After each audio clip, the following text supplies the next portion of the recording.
अरे सिमरन पुत्र कहाँ है? पूजा की थाली लेकर आ जल्दी। शेखर और गिन्नी आ गए हैं। लाई मम्मी जी। ओहो, गिन्नी भाभी तो बड़ी सोनी है ना मम्मी जी? सोनी नहीं। मतलब मम्मी आपको गिन्नी?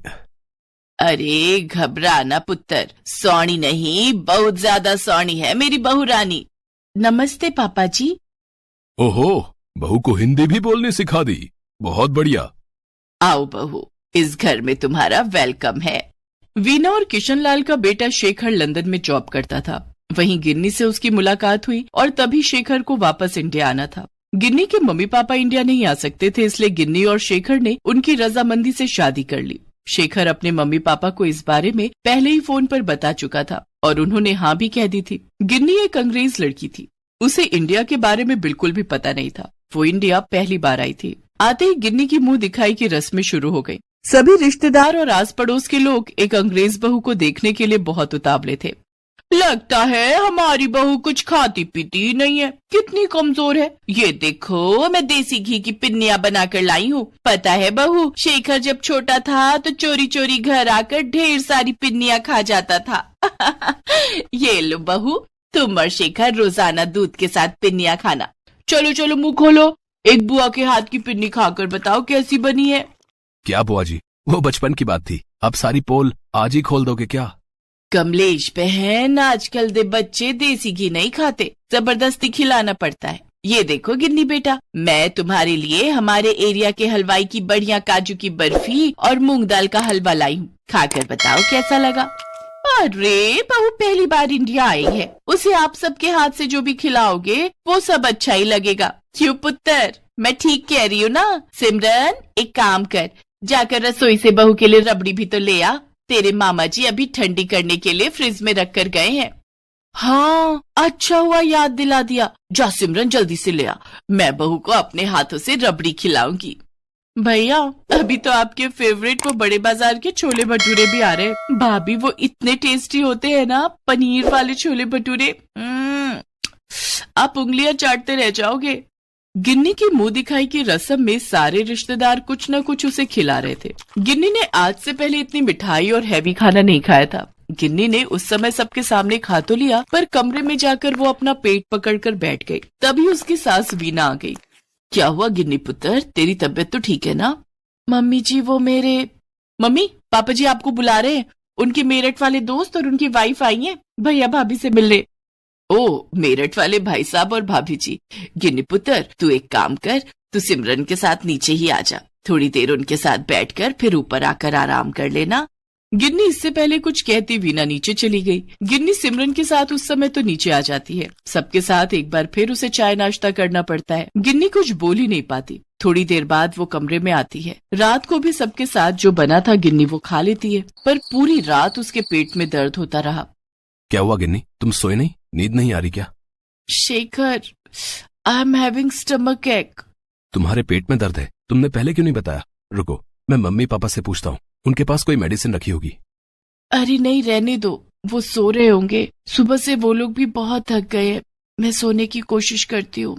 गिन्नी के पेट का दर्द सुबह तक थोड़ा ठीक था, इसलिए उसने शेखर से भी यही कहा कि अब उसे ठीक लग रहा है। कुछ देर बाद शेखर नहा धोकर नीचे चला जाता है। उसके पुराने दोस्त उससे मिलने आ जाते हैं। शेखर गिन्नी को उन सबसे मिलवाता है।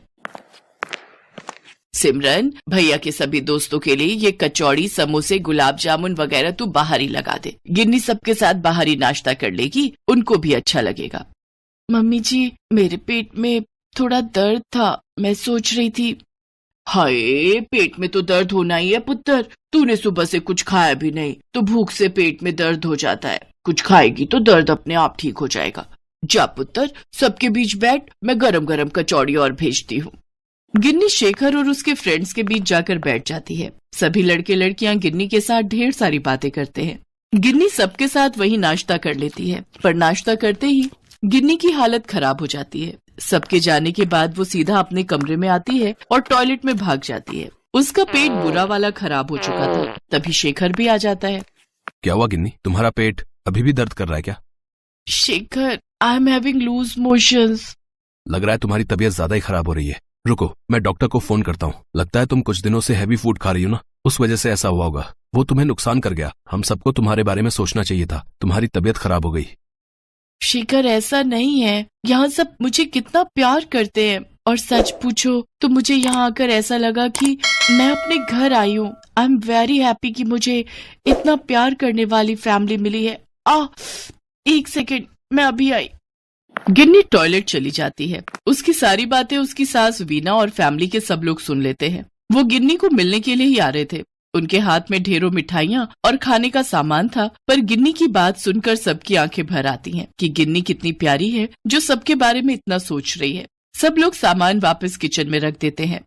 भरजाई जी, गिन्नी टॉयलेट से आ जाए तो सबसे पहले शेखर के साथ उसे डॉक्टर के पास भेज देते हैं। वो दवाई ले आए। बाकी कुछ दिन गिन्नी को हल्का ही खिलाओ। बेचारी पहली बार इंडिया आई है और हम सब ने उसको कितना हैवी खिला दिया, पर वो हमारे बारे में कितना सोच रही है।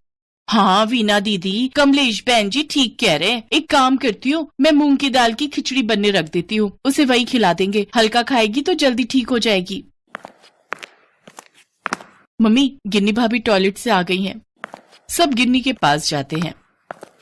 गिन्नी पुत्र, मेरी नूरानी का चेहरा तो बिल्कुल ही मुरझा गया है। चिंता ना कर पुत्र, हमारा फैमिली डॉक्टर बहुत अच्छा है। वो तुझे एक दिन में ही ठीक कर देगा। तू डॉक्टर के पास हुआ, फिर मैं तेरी नजर भी उतार दूंगी। देखना, तू बहुत जल्दी ठीक हो जाएगी। सबका इतना प्यार देखकर गिन्नी की आंखों में खुशी के आंसू थे। गिन्नी शेखर के साथ डॉक्टर के पास जाती है।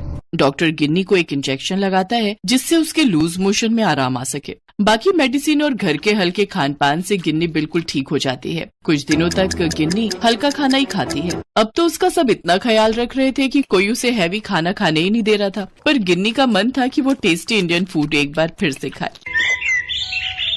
चलो अच्छा है, गिन्नी बिल्कुल ठीक हो गई। गिन्नी पुत्र, मैंने तेरे लिए लौकी की सब्जी बनाई है। मम्मी जी, वो मैं सोच रही थी, अब तो मैं बिल्कुल ठीक हूँ। वो मैंने सिमरन को गोलगप्पे और टिक्की बोले हैं। वो आपके यहाँ चाट बहुत मशहूर है ना, इसलिए मुझे गोलगप्पे और टिक्की खानी है। गिन्नी की बातों को सुनकर सब जोर से हंस देते हैं। वीना गिन्नी को गले लगा लेती है। गिन्नी भी अपने आप को बहुत लकी मानती है कि उसे इंडिया में अपनों के बीच इतना प्यार मिला कि वो खुशी। सुबह के 5 ही बजे थे कि अचानक मेघा की दीदी ने कमरे का दरवाजा खटखटाया। क्या हुआ दीपा दीदी, इतनी सुबह सुबह उठ गए? रुको, खोलती हूँ दरवाजा। मेघा, गांव की सब औरतें लोटा पार्टी के लिए निकल चुकी हैं, बस हम दोनों ही रह गए हैं। जल्दी चलो वरना देर हो गई तो शाम तक पेट पकड़कर बैठना पड़ेगा। लोटा पार्टी? मैं कुछ समझी नहीं दीदी। अरे हल्का नहीं होने जाना क्या? मुझे तो बहुत जोरों की लगी है। ये ले अपना लोटा पकड़, बाकी बातें रास्ते में कर लेना। मेघा शहर में रहती थी। दीपा की शादी के बाद वो उससे मिलने गांव आई थी, पर वो यहाँ आकर कितनी बड़ी मुसीबत में फंसने जा रही है उसे ये अंदाजा भी नहीं था। मेघा हाथ में लोटा पकड़े दीपा के साथ जंगल की ओर चल पड़ती है। दीपा, ये कौन लड़की है तेरे साथ? चाची, ये मेरी बहन है, शहर में रहती है, कल रात ही गाँव आई है। अच्छा अच्छा ठीक है, इसे समझा दे कि अच्छे से हल्की हो लेगी, नहीं तो शाम तक इसे खाने पीने में परेशानी होगी। अब बहन के घर आई है, यहाँ अच्छे से निपट लेगी तो आराम से बहन के हाथों के पूरी पकवान खा पाएगी। मैं तो यहीं बैठ जाती हूँ, ये जगह साफ है। दीदी, ये सब औरतें खुले में शौच कर रही हैं, ये लोग अपने घरों में शौच क्यों नहीं जाती? गांव के घरों में शौचालय नहीं होता। हम सब गांव की औरतें सुबह शाम लोटा पार्टी के लिए ही जंगल आती हैं। तू मेरे साथ घर चल, मैं तुझे समझाती हूँ। मेघा दीपा के साथ घर आ जाती है। देख दीपा, ये गांव है, यहाँ के लोग इतने पढ़े लिखे और पैसे वाले नहीं हैं जो घरों में शौचालय बना सके, इसलिए हमें भी इनके हिसाब से ही चलना पड़ेगा।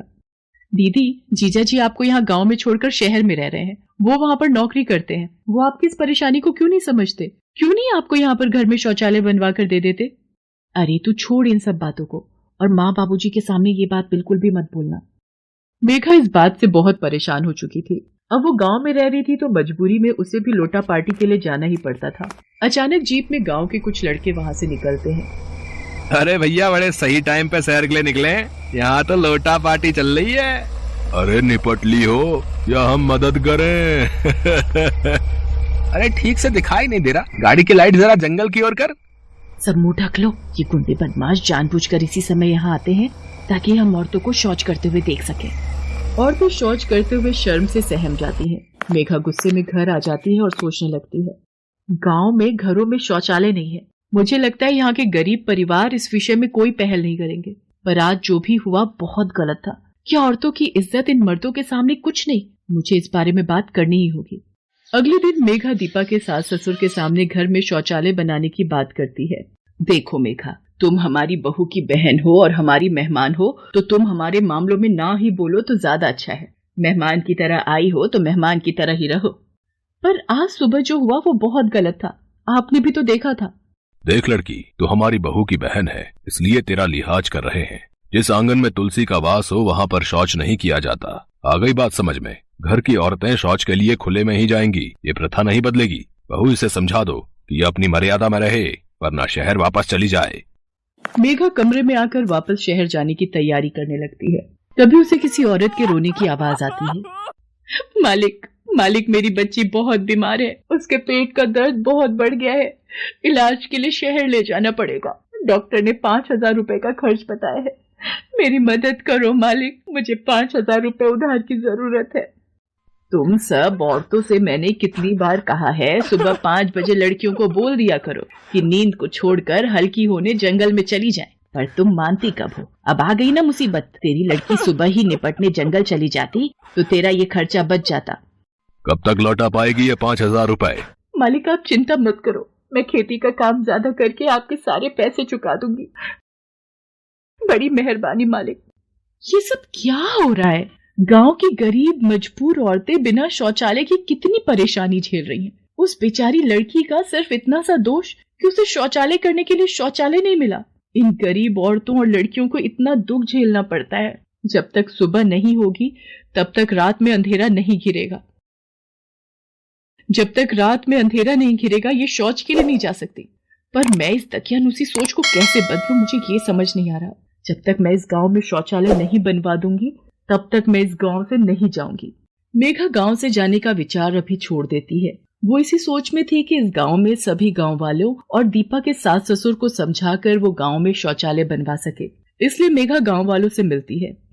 कैसी बात कर रही हो बेटी? 2 वक्त की रोटी खाने को नसीब नहीं होती है। बड़ी मुश्किल से ये कच्चा कमरा तैयार किया है, अब शौचालय बनवा कर हम पैसा बर्बाद नहीं कर सकते। हमारी बहू बेटियां सुबह निपट आती हैं, जैसे गुजारा चल रहा है चलने दो। बेटी, हम औरतों का जन्म तो परेशानी झेलने के लिए ही हुआ है, और हम गुजारे लायक रोटी कमाने वाले गरीब मजदूर भला शौचालय कहाँ बनवा पाएंगे? यहाँ तो कोई भी शौचालय को लेकर गंभीर सोच नहीं रखता। अब मैं क्या करूँ? जीजा जी ने भी फोन पर साफ मना कर दिया है कि वो गांव में अपने पिताजी के मामले में कुछ नहीं बोलते। अगली सुबह गांव की सब औरतें लोटा पार्टी के लिए जंगल जाती है, पर उस दिन मेघा नहीं जाती। वो सो रही थी। तभी दीपा रोती चिल्लाती घर आती है। बाबूजी, माँ जी के पैर पर सांप ने काट लिया, वो जंगल में बेहोश पड़ी हैं। जंगल में अंधेरा था, माँ जी शायद उस सांप को देख नहीं पाई। क्या कौशल्या को सांप ने काट लिया? और कैसे? जंगल में अंधेरा था, माँ जी शायद उस सांप को देख नहीं पाई। दीपा की सास को गांव के अस्पताल में ले जाते हैं। डॉक्टर जहर उतरने की दवाइयां देता है। कुछ घंटों बाद दीपा की सास को होश आता है। बाबूजी, क्या अब भी आप गांव में शौचालय बनाने के लिए मना करेंगे? आज अगर आंटी जी को कुछ हो जाता तो? कल भगवान न करे दीदी के साथ कुछ गलत हो गया तो? मेघा सही कह रही है, गांव में हर घर में शौचालय होना बहुत जरूरी है। हम गांव की औरतों ने कभी अपनी परेशानी को जाहिर ही नहीं किया, मामूली समझा अपनी सबसे बड़ी जरूरत को। तुम सब चिंता मत करो, हमारे गांव में भी शौचालय होगा, ताकि हर सुबह अंधेरे में गांव की बहू बेटियों को डर कर और सहम कर जंगल ना जाना पड़े। दीपा के ससुर की बात सुनकर मेघा बहुत खुश होती है। गांव में शौचालय बनने से सभी गांव वाले बहुत खुश थे।